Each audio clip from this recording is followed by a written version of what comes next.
Okay, so I talked to the officer in charge.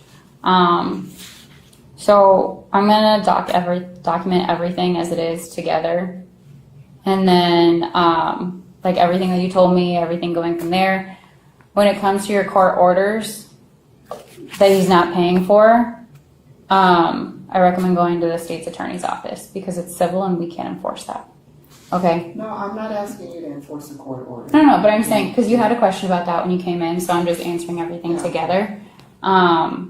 So that's what we recommend for here. And as far as everything else, like I'm going to document it all together as one thing. But I am asking you to enforce the laws under domestic abuse, domestic violence.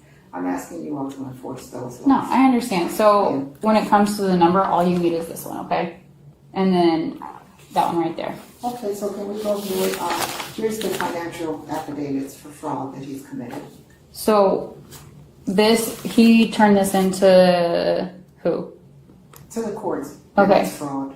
Okay, so because I talked to the officer in charge as well. This is something that you'd have to bring up to the state's attorney. Can I speak to him? Because if he refused to take my report on fraud, then he's acting outside of his. Like I said, it's not that he's refusing. I'm documenting it. But if you want, because like this happened, he filed it in DuPage County, correct? So that's going to be a state's attorney. I'm still documenting everything. I'm still writing on it. It's not a refusal, but that's something that has to go. Just so we're clear, you don't have a copy of this. I want to make sure you have a copy of the falsified financial fraud affidavits, and then also his coercive. I have that. Trying to force me to, leave my house in order to get money for food.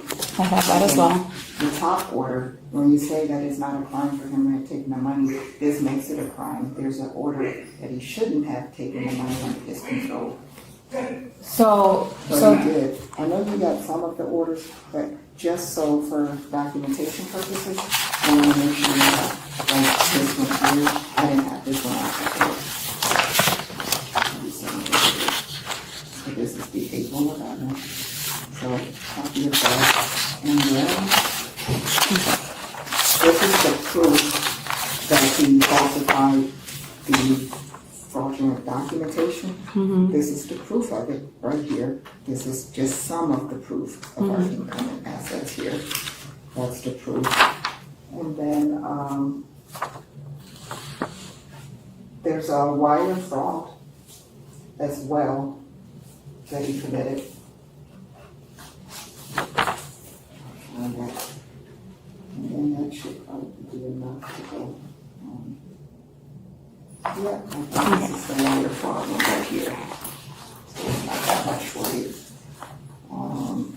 If you look at this here, right there, the 60.